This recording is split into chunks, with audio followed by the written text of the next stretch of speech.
Babukeli beSelect Africa TV sikhona ke bafowethu sinkanise khona la kwela kaXimba bafowethu niyabona konakele kuhle kudelile kuthethu iMK bafowethu zikhona ke insizwe eyishaya ingoma enkulu eyinkulu kakhulu lengoma isukumise zonke ihlwele angazi lezi insizwe ziyithatha kodwa zizoyichazela bafowethu anginibingelele nginamukele la kwiSelect Africa TV. Futhi kunjani? Ngikhona mfowethu ingoma engaka ingane zakwethu nisukumisa umongameli nize nigide naye bafowethu. Ingoma yasezulwini bhuti wami ingoma nje ihlisa umoya kaNkuluNkulu ezinathi by the way my name is Sabza Mdabe ngihamba no Captain Masiya la ngokuhlangana kwethu brazo yami siyakholelwa ukuthi uNkulunkulu yena osihlanganisile so sithe sihlangeneke uNkulunkulu wayehlisa le ngoma enamandla kangaka sathe siyenzile futhi nathi aba nokuthuka ukuthi kukhulu lokhu kunathi kodwa ke uNkulunkulu kushiyo njalo ukuthi uyayithatha into engeluthe ayenze ihlale namakhosi. Uyayithatha uNkulunkulu into engeluthe ihlale namakhosi. Masiya mfowethu emani ngena lapha abantu basukuma bonke namhlanje niyabona ukuthi abantu banithanda kangakanani benazi lengoma ukuthi izofika la ekhona njengamanje besicabanga ukuthi izofika la ekhona besingenayo ishow but ukuthi sibe neshow sakubona same time siqeda ukuyenza nje awuphelanga ngisho 30 minutes uJohn waqala wayipost yavele yathi bu sayibona isiko 30,000 viewers sabona ukuthi hayibo nakho sikhuphuka ngoba phela kade sasicula thina umusic ukhona but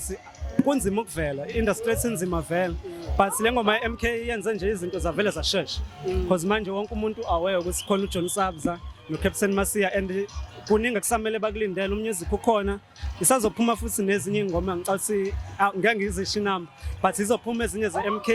phinde kuphume nezinye ke ngoba phela mningi umusic siyaqhubeka samaciko. Mana ke bafowethu ngifuna ukuchecka la ukuthi ngaphandle ukuthi nenzele MK le ngoma lena ayizukunivalela ngoba phela kwezinye indawo uthi ziyandinga aninalo lolo valo. Into kanjalo bhuti wami yona nje into esibhekana nayo vele njengamanje ukuthi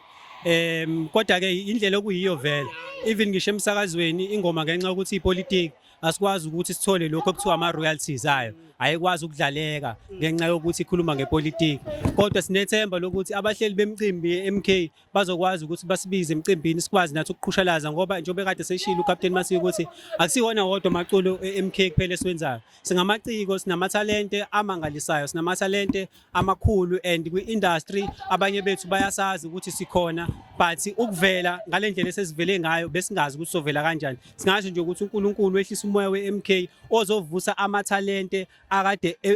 emboziwe noma akade engabonakali siyazi ukuthi iMK izokwazi ukuthi iwaqukule iwafukule wonke lawo ma-artist ngoba akusithina kuphela amaciko abefisa ukuvela maningi ama-artist afisayo ukuvela nathi sivelile kodwa asikakaveli ngokuphelele siyayimthemba iMK lenhlangano siyayithemba siyathemba nabahleli bemicimbi yeMK ukuthi sizokwazi ukuthi siqasheke sikwazi ukuthi siphilise imindeni yethu. Bafethu ngiyabonga kakhulu and bafethu ngiyafisa ukuthi into yeni ihambe kahle and ngiyayibona abantu bayithande kakhulu bafethu sesiyivala ingane zakwethu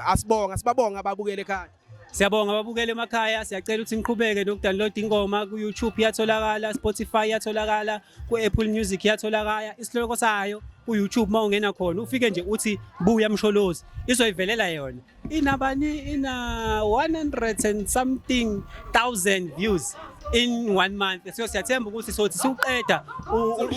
unyaka sizoshaya imiliyoni noma maduzane nje imiliyoni siyayithemba ukuthi izoshaya and siyacela kakhulu siyancencela bafowethu kwiSelect Africa TV kubalandeli bayo ukuthi whoever obukayo le video njengamanje asifollow kuma social media platforms because imningi umusic osazophuma njengoba kade sisho nje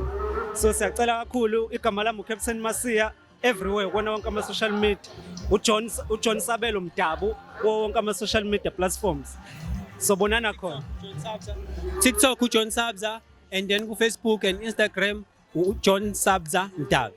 Bafowethu siyabonga kakhulu bathi Buya Msholozi siyabonga bafowethu babukeli beSelect Africa TV sikhona ke bafowethu lazi yakhala niyabonela kucwele ngendlela esimangaliso besingakwazi ngisho ungena sifika la kusithatha isikhathi ukuthi singene kodwa sigcine singenile njengoba sinilethela nje kuhle konke bafowethu Select Africa TV sikhona sazoba mnandi danko siyabonga Msholozi John manje ngifuna ukuzwa bathi bize